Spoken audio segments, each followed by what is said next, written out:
It is your boy, CryptoMykel here, coming today with a, FPGA Friday update. As you may have just seen, or as of seeing right now, we actually got back our VU9P. So this is our BCU1525, one of the only ones that I actually have that are remaining and surviving. But it passed all of its tests, which I knew it would. The problem with this one was the board previously. Now it is not an issue at all, but this is the VU9P, so now we officially have another Osprey electronics. Shout out to you guys. I will see y'all in a few days at Mining Disrupt.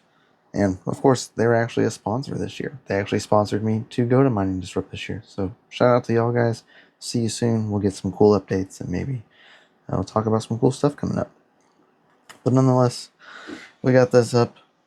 I need to get it up and running and at least get some benchmarks on it and get stuff taken care of.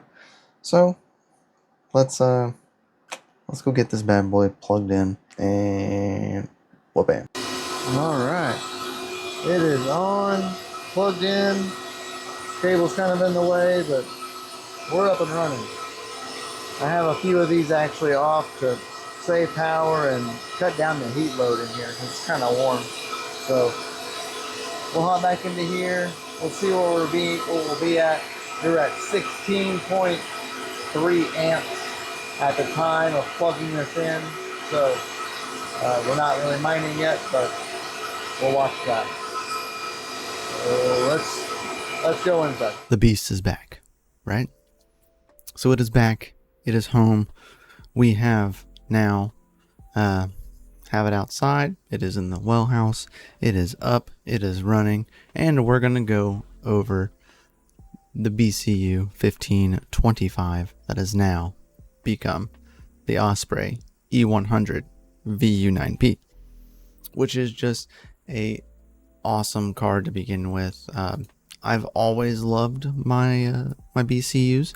Those are my favorite FPGAs. They're actually the FPGAs that started my FPGA mining journey, and actually led me down the road, thanks to the technicals and his VCUs that he used to have.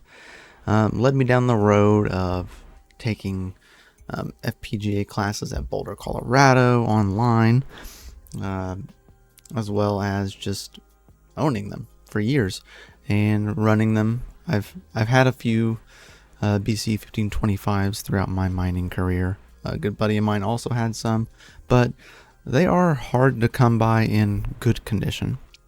Usually, power delivery was poor on the VCUs and the BCUs. The BTU9s were okay. They're all the same chip. It's just the board has been redesigned multiple times. Even the Osprey E100 VU9P is the same chip. It is actually my original chip because I actually had it reballed onto the board. So this is what it would look like. It is just a singular board, as you kind of seen in the clip shot before. It's just simple, straightforward. They just take away all the extra stuff on the board that is really not needed, because you don't really need the PCIe lane because it communicates through next JTAG, which is done by serial cable, and that's kind of how these work anyway. So I had my VU9P reballed. It did cost me a total of $650-ish, shipped back to me after I did everything. Now the reason why it was $650, normally it'd be like 660 something, but I already had fans, Osprey fans, from my other E100 that I have, so I just reused those fans. I didn't need them, and I just said, hey, you can just leave them off. I already have the set. So $450 for that, and then you have to buy a case as well, which comes with the fans. I didn't opt for the fans because I already have them, and then the control board, which they do also have a new control board that is coming out. So we'll be talking with them about this live, not really live, but this coming week at Mining Disrupt.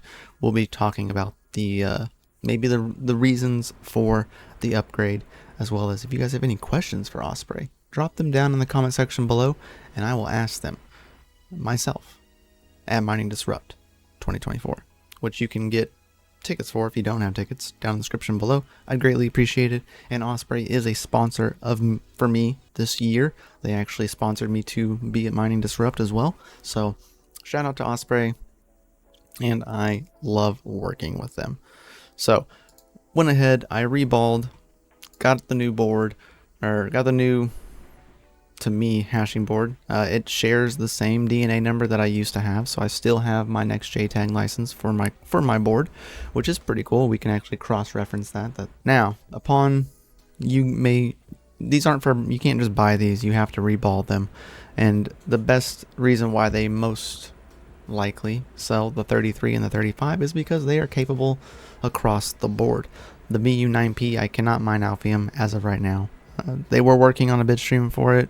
There is bitstreams for it, but not as an E100. And that is just because of the control board. The control board's a little different. But we can't mine Radiant, not even Kylocoin anymore. Kylocoin's forked, as well as Graham, Kappa, and Etika.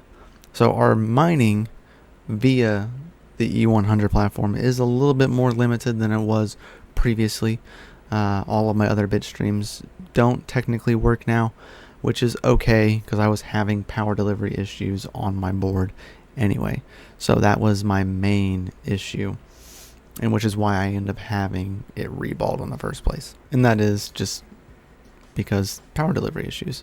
I couldn't go below a certain voltage, which now I can, and the damage was on the board via what they had told me.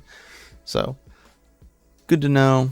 And if you don't know, like, you can actually check that stuff out. So pretty cool. Now we'll show you this right here. As you can see, it is hashing. DNA is currently covered. It is right here, as you can see. Also, be sure, guys, like, subscribe, hit that bell notification so you know when we go live or post videos, because we'll have a bunch of stuff coming out next week thanks to our amazing sponsors for Mining Disrupt 2024. So super shout out to all of y'all.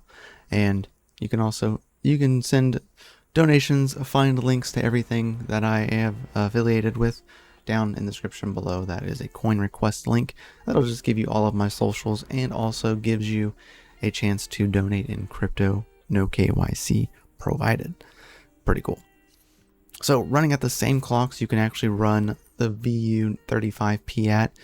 You can run the VU9P at. It will get a better hash rate. As you can see, I'm actually mining Etika right now, and we are getting a 14 to 15 gigahash hash rate on Etika with the VU9P chip. With a single 35P, I think that is around 10 to 12 gigahashes on that particular device. Now, the reason why this one does better is because it has more cores, or more thread counts, right? So the 35 is limited to 12, if I'm not mistaken, 12 threads, and the 9 is 24. So double the amount of just double the amount, right, of threads. So there's that. Now, it also does not pull as much wattage as the 35 does because it can just do it a little bit more effectively. As of right now, I think we're pulling about 120 watts currently at the wall with the VU9P, which is a lot, but not a lot. Before, our VU9P was actually pretty power hungry. It would get warm. It would, even when it was water cooled or liquid cooled, it would still get a little warm and stuff. So it is in a better situation now. Granted, it's like 100 plus degrees, and it's just a little warm, right? But nonetheless, it's hashing, and I am happy with that. So this was the video for basically, we got it back. I wanted to get it up and hashing. We got a lot of stuff going on in life that is may prolong videos, and I wanted to make sure I got this out in time before mining disrupt to share with y'all. Sorry for the delay in content. Thank you for all of the wishes, and yeah, it's been a wild past week, 2 weeks, and I don't see it getting less unwild anytime soon. So we'll talk more about that as it unfolds later in the future. Can't talk much about it right now, but nonetheless, you all are out freaking standing. Thank you all for hanging out with me. Much love. Peace out. Remember, stay savage. Keep on mining. Keep your hash rates up and your watts down low. We'll see y'all in the next one. Peace.